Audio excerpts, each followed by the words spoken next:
Hello friends, welcome back to MKP English. நாம் ஒரு வேலையை செஞ்சு முடிச்சிட்டோம் அப்படின்னா அதை சொல்கிறதுக்கு இங்கிலீஷில் எந்த ஸ்ட்ரக்சரை யூஸ் பண்ணுவோம், அதை இங்கிலீஷில் எப்படி சொல்லுவோம் அப்படின்னு நாம் போன வீடியோவில் பார்த்தோம் ஃப்ரெண்ட்ஸ். இப்போ நாம் தமிழில் சொல்கிற இன்னொரு சிச்சுவேஷனை எப்படி இங்கிலீஷில் சொல்லலாம் அப்படின்னு பார்க்கலாம் ஃப்ரெண்ட்ஸ். நேற்று நல்லா மழை போட்டுக்கிட்டு இருந்தது அப்படின்னு சொல்லுவோம் இல்லையா, இதை இங்கிலீஷில் எப்படி சொல்லலாம் அப்படின்னா it was raining heavily, it was raining heavily அப்படின்னு சொல்லலாம். சரி, இதை சொல்கிறதுக்கு நாம் ஏன் இந்த ஸ்ட்ரக்சரை யூஸ் பண்ணி சொல்கிறோம் அப்படின்னு பார்க்கலாம் ஃப்ரெண்ட்ஸ். நாம் போன வீடியோவில் பார்த்தது ஒரு வேலை பாஸ்ட் டென்ஸில், அதாவது கடந்த காலத்தில் முடிஞ்சு போச்சு, செஞ்சு முடிச்சிட்டோம் அப்படின்னு அதை பற்றி பேசுகிறதா இருந்தால் நாம் அந்த ஸ்ட்ரக்சரை யூஸ் பண்ணணும்.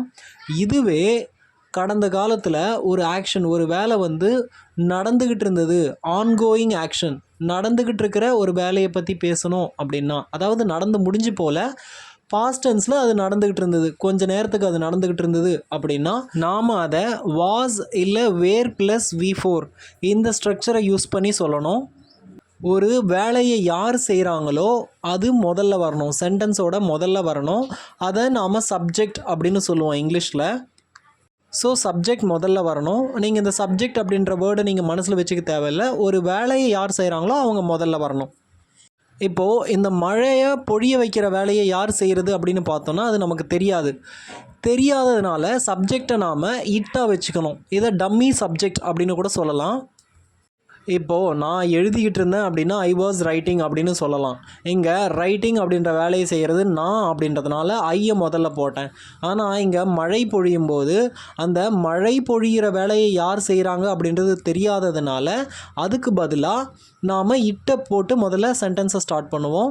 ஸோ முதல்ல இட்டு வரும், அதுக்கு அடுத்து ஸ்ட்ரக்சர் படி வாஸ் இல்லை வேறு இல்லையா, ஸோ ஸ்ட்ரக்சர் படி இட்டுக்கு அடுத்து வாஸ் வரும்.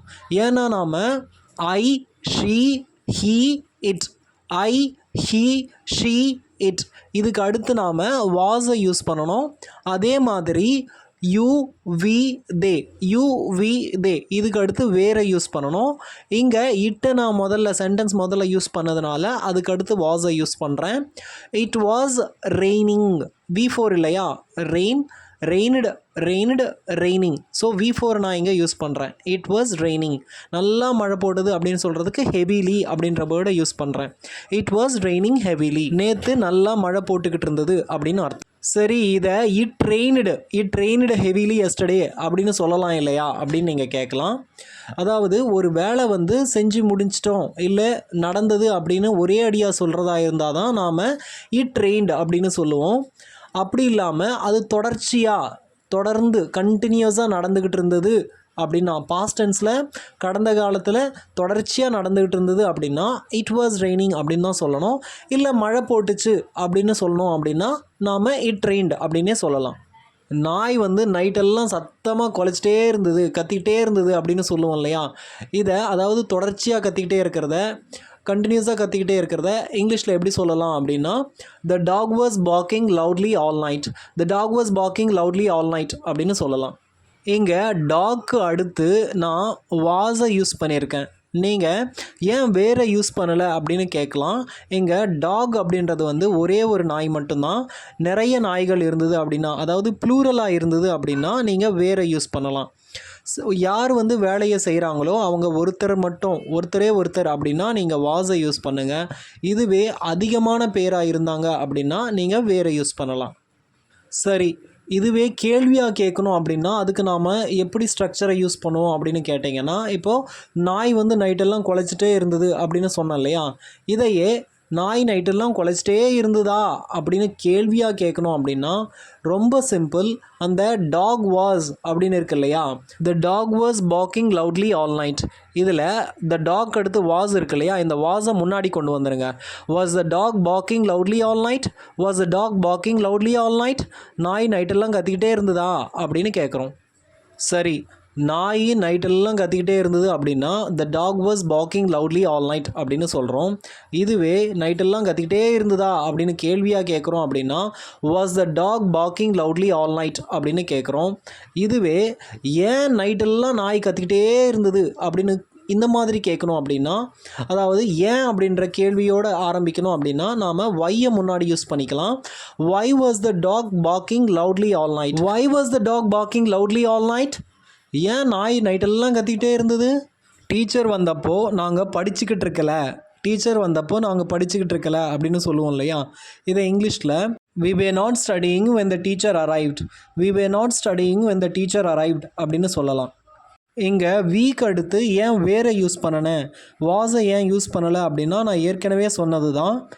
ஐ, ஹீ, ஷீ, இட் இதுக்கு அடுத்து தான் நாம் வாஸை யூஸ் பண்ணுவோம். யூ, வி, தே இதுக்கு அடுத்து நாம் வேரை யூஸ் பண்ணுவோம். ஸோ இங்கே வி வந்ததுனால வீக்கு அடுத்து நான் வேரை யூஸ் பண்ணியிருக்கேன். we were not studying when the teacher arrived அப்படின்னு சொல்லுவோம். இங்கே உங்களுக்கு ஒரு சந்தேகம் வரலாம், டீச்சர் வாஸ் அரைவிங் அப்படின்னு ஏன் சொல்லக்கூடாது, இங்கே நாம் ஏன் அந்த டீச்சர் அரைவ்டு அப்படின்னு சொல்லியிருக்கோம் அப்படின்ற சந்தேகம் வரலாம். இப்போது படிக்கலை அப்படின்னு சொல்கிறோம் இல்லையா, அதுதான் தொடர்ச்சியாக நடக்கிற செயல். டீச்சர் வர்றது அது வந்துட்டாங்க அப்படின்னு நாம் ஒரு செகண்டில் சொல்லிடுறோம். ஆனால் அந்த படிச்சுட்டு இருந்தாங்க அப்படின்ற அந்த செயல் ரொம்ப நேரமாக நடந்துகிட்டு இருந்தது. படிச்சுட்டு இருந்தாங்க இல்லை படிக்கலை, அந்த செயல் ரொம்ப நேரமாக நடந்துகிட்டு இருக்கிறதுனால, அது தொடர்ச்சியாக நடக்கிறதுனால அதை நாம் we were not studying, நாங்கள் படிச்சுக்கிட்டு இருக்கலை, டீச்சர் வந்தப்போ நாங்கள் படிச்சுட்டு இருக்கலை அப்படின்னு சொல்கிறோம். ஏன்னா அந்த படிச்சுக்கிட்டு இருக்கலை அப்படின்றது தான் தொடர்ச்சியான செயல், அதுதான் கண்டினியூஸாக நடக்குது. சரி, இப்போ இதை மூணையும் எப்படி பாசிட்டிவ் நெகட்டிவ் கொஸ்டினில் சொல்லலாம் அப்படின்னு பார்க்கலாம். நாங்கள் படிச்சுக்கிட்டு இருந்தோம், we were studying.